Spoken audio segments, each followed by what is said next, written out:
Hello everyone, welcome to my YouTube channel Zindagi abroad.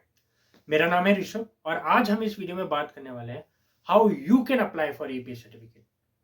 देखिए, इस video में मैं आपको अपनी कंप्यूटर स्क्रीन पे लेके जाऊंगा और आपको पूरा प्रोसेस स्टेप बाय स्टेप करके दिखाऊंगा ताकि आप भी एपीएस के लिए अप्लाई कर सकें।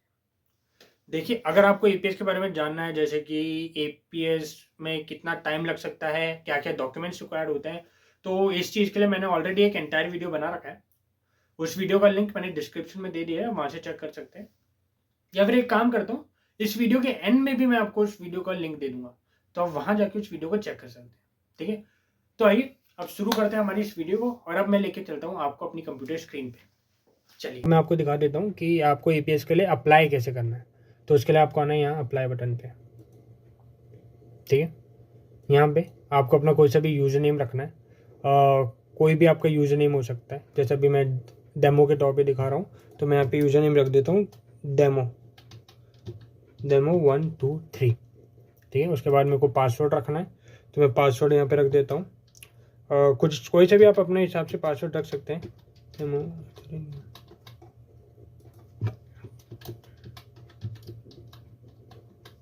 ठीक है, अब इसके बाद मैं कर देता हूँ नेक्स्ट। तो यहाँ पे अब आप आ गए सेकेंड पेज पे। तो यहाँ पे है अपलोड इमेज।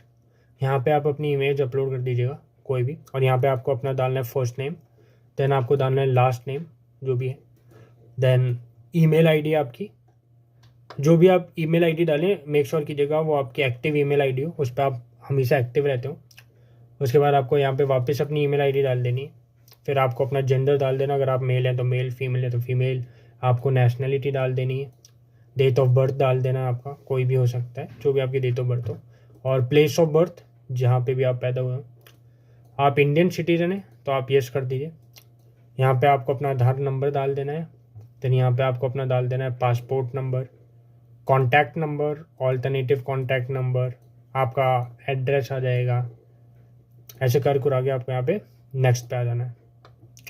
तो अब हम आ गए एजुकेशन डिटेल पे, पेज नंबर 3। यहाँ पे आपको डालना है आपका 10th का बोर्ड का नेम, जो भी, जैसे मैंने सीबीएसई से पढ़ाई की है तो यहाँ पे मेरे लिए सीबीएसई आ जाएगा। दैन उसके बाद पासिंग ईयर, आपकी परसेंटेज 10th में कितनी थी, आपका ये सेंटर नंबर आपको डालना है। उसके बाद आपकी 12th की डिटेल आपको डालनी है, आपका बोर्ड का नेम, जैसे मैंने 12th भी सीबीएसई से की है तो यहाँ पे सीबीएसई आ जाएगा। देन आपका पासिंग ईयर, आपका परसेंटेज 12th का, सेंटर नंबर, ये सब। अगर आपने जेई एडवांस दिया है तो उसका स्कोर, या जेई मेन दिया है तो उसका स्कोर। और यहाँ पे आपका आ जाएगा ये, अगर आपने कोई डिप्लोमा किया है तो डिप्लोमा की सारी डिटेल्स आ जाएंगी, जैसे किस ईयर में किया था डिप्लोमा में, क्या परसेंटेज थी, और डिप्लोमा के इंस्टीट्यूट का आपका नेम, और क्या आपका पासिंग ईयर था, ये सब आपको डालना है।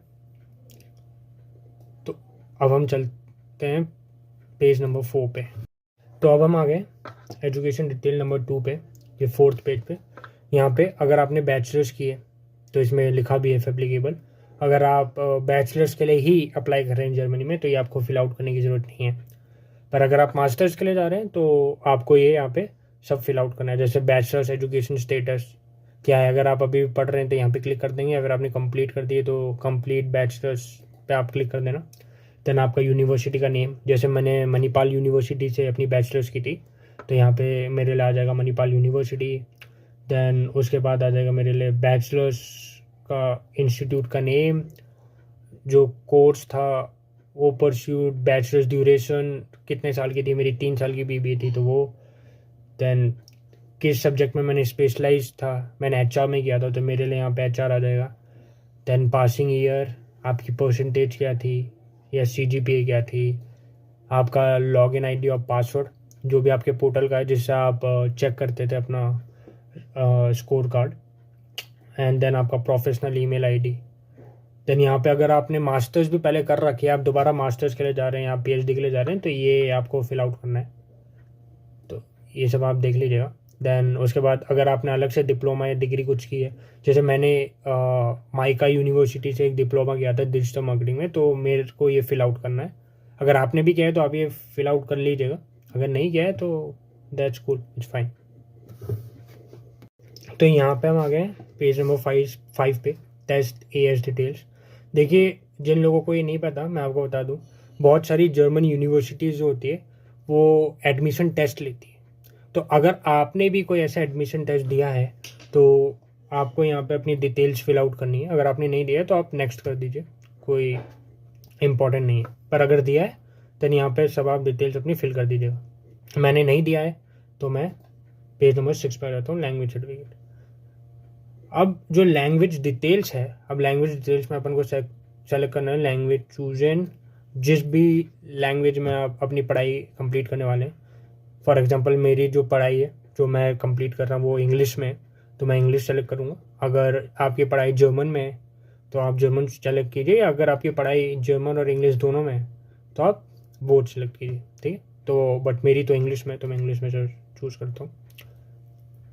और ये आपका इंग्लिश लैंग्वेज सर्टिफिकेट, जो भी आपने एग्ज़ाम दिया है, आइल्स या फिर टॉफल, आपने जो भी दिया है वो आप सेलेक्ट कर लीजिए। मैंने आइल्स दिया है तो मैं आइल्स का सेलेक्ट करूँगा।